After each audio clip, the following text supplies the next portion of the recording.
여러분 안녕하십니까? 다시 찾아주셔서 감사합니다. 오늘은 요즘 논란이 되고 있는 홍범도 장군에 대한 이슈 중에 김일성은 홍범도 장군을 어떻게 평가했는지에 대해 알아보겠습니다. 홍범도 장군에 대해 한국에서는 그는 공산주의자였다, 아니다, 그때 싸우려면 어쩔 수 없는 선택이었다 등등 많은 논란이 있습니다. 오늘 제가 말씀드리는 것은 홍범도 장군에 대한 평가가 아닙니다. 이 문제는 워낙 정파에 따라 시각이 완전히 분열되어 있고 또 그들의 생각을 제가 바꿀 수도 없는 것이기 때문에 저는 어떤 결론을 내지 않겠습니다. 홍범도 장군이 뼛속까지 공산주의자였다는 견해도 나오는데 만약 그렇다면 북한이 이를 누구보다 환영해야 할 것입니다. 북한은 민족주의자도 김일성을 흠모하는 공산주의자로 둔갑시키는 데 일가견이 있죠. 그럼 김일성은 홍범도 장군을 어떻게 평가했냐? 이는 김일성 회고록 세기와 더불어 7권 21장에 나옵니다. 참고로 7권은 1994년 김일성이 사망한 뒤 그가 이미 남긴 회고의 기초에 만들어졌다고 해서 계승본이라고 합니다. 회고록은 남이 이룬 전공도 다 김일성이 한 것이라며 김일성을 위인으로 만들기 위한 거짓말투성이 책이지만 대개는 있었던 사실이 기초에 저술됐습니다. 이제부터 제가 그 대목들을 읽을 건데 홍범도 장군이 책에 등장하기 전에 맥락을 알기 위해 앞뒤로 여러 단락도 함께 읽어드리겠는데 들수록 회고록의 표기법 그대로 쓰겠습니다. 시작합니다. 공산주의자들은 민족혁명과 세계혁명의 호상관계에 대해서 옳은 인식을 가져야 합니다. 지난날 어떤 사람들은 공산주의자들이 민족혁명에 관심하는 것은 막스주의 원칙에 저촉되는 것이라고 하였고 어떤 사람들은 조선의 애국자들이 조국의 독립을 성취하기 전에 소련혁명이나 세계혁명을 운운하는 것은 민족에 대한 배신이라고 하였습니다. 민족혁명과 세계혁명의 호상관계에 대한 좌우경적인 인식으로 하여 우리나라 혁명운동에서는 한때 적지 않은 사상적 혼란과 대립이 조성되었댔습니다. 우리가 항일 무장투쟁을 벌이면서 소련을 무장으로 옹호하자는 구호를 내놓았을 때만 해도 어떤 사람들은 그것을 달궈하지 않았습니다. 민족주의자들한테 공산주의자들을 헐뜯을 수 있는 언지를 주게 된다는 것이었습니다. 일제와 그의 앞잡이들은 우리더러 소련의 희생물이 되지 말며 스탈린의 제물이 되지 말라고 선전하였습니다.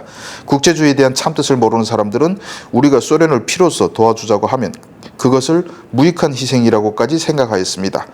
우리가 힘겨운 민족혁명을 하면서도 소련을 무장으로 옹호하자는 구호를 높이 들고 소련 사람들의 투쟁을 피로써 도와준 것은 무엇보다도 당시 정세가 그것을 요구하였기 때문입니다. 소련은 그 당시 사면초가의 처지에 놓여 있었습니다. 말하자면 제국주의의 포위에 있었습니다. 이럴 때 공산주의자들이 소련을 무장으로 옹호하는 것은 혁명이 리익의 견지에서 볼 때도 필요한 것이었지만 도덕의 이상으로 볼 때도 정당한 것이었습니다. 그래서 우리는 항일 무장투쟁을 시작하던 첫 시기부터 프롤레타리아 국제주의의 기치 높이 소련을 지지하고 적극 옹호하였습니다.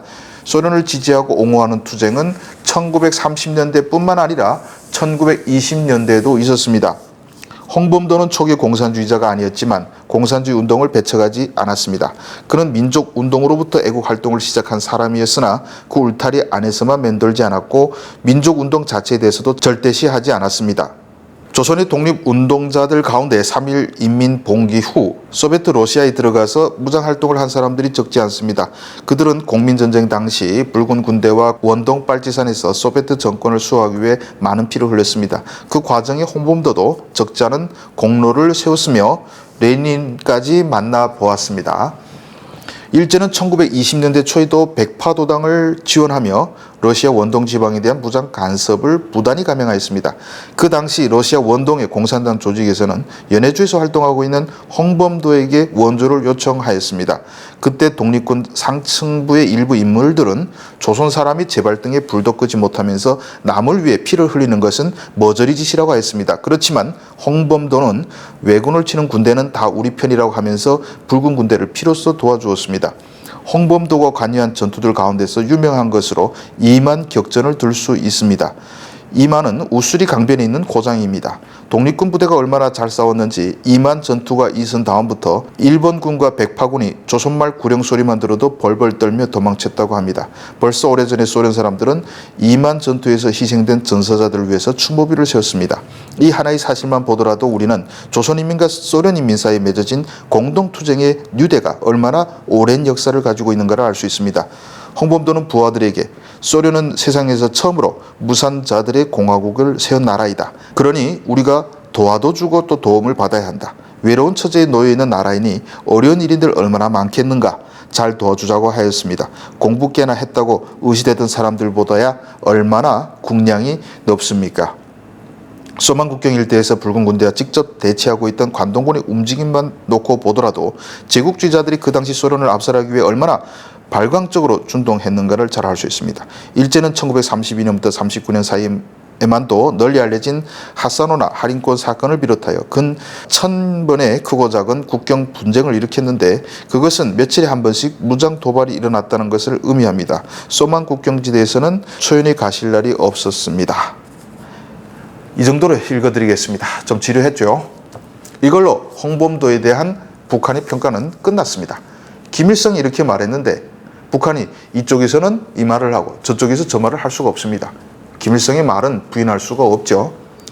회고록에서 알 수 있는 것은 우선 김일성도 홍범도를 공산주의자라고 하지 않고 민족주의자라고 했다는 것입니다. 다만 평가가 애매합니다.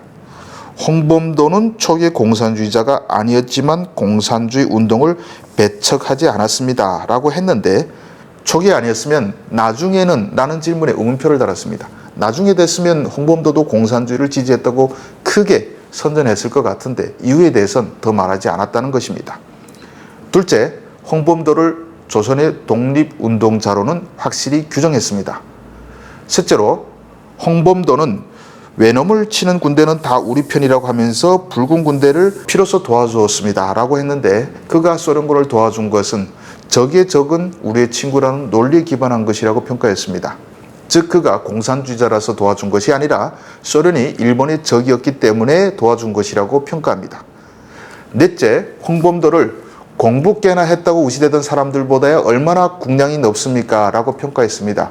김일성이 민족주의자들에 대한 평가가 야박한 데 비해 이건 나름 엄청 칭찬을 했다고 볼 수 있습니다. 위에 네 가지의 기초의 결론을 내리면 공산당 두목 김일성도 홍범도를 공산당이라고 하지 않았다입니다. 홍범도 장군은 하늘에서 한 세기 뒤 공산당 활동을 해본 적이 없는 사람들이 자신을 뼛속까지 공산주의자라고 규정해 주어서 고마워할까요? 슬퍼할까요? 시청해 주셔서 감사합니다.